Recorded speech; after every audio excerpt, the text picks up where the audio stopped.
Good morning. This is Pastor Jason of Kona Faith Center with the word for today. And the word for today is walk. There is now, therefore, no condemnation for those who walk in Jesus, for those who do not walk according to the flesh, but walk according to the Spirit.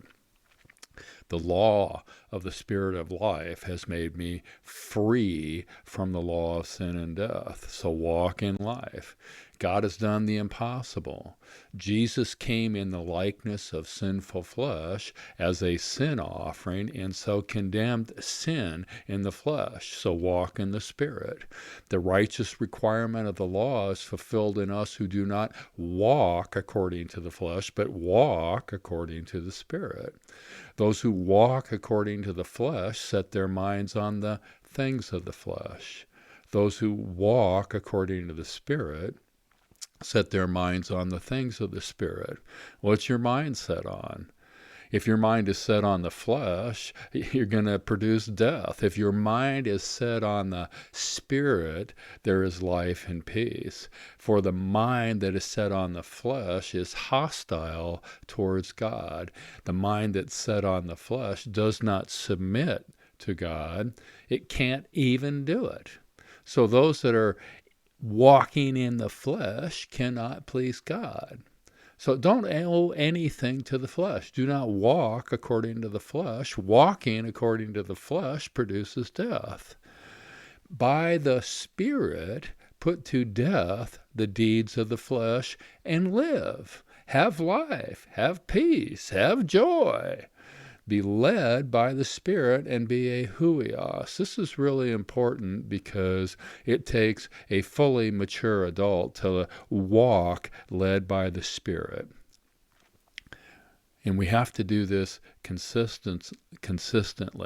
So let's be consistent in our walking, being led by the Spirit. And let's recognize that we are joint heirs with Jesus.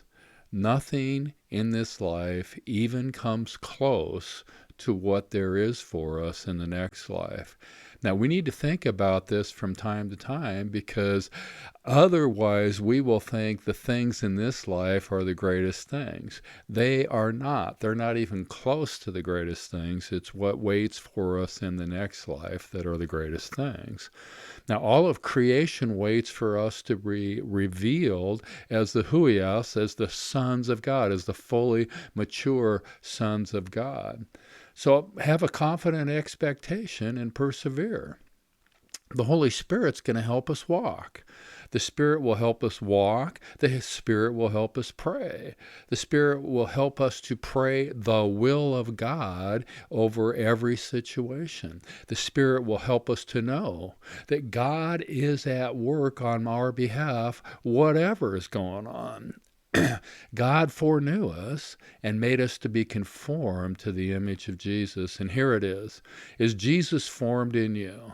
And this is where we want to be walking towards, is being that image and likeness reflecting Jesus. Now, God called us. God justified us. God has put his presence and power in us.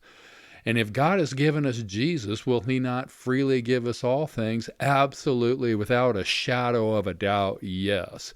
So no one can accuse us because God justifies us. No one can condemn us because there's no condemnation for us. No one can separate us from the love of God. We are more than conquerors through Jesus who loves us. Walk in what Jesus has made available to us today. The word for today is walk. God bless. Check in tomorrow.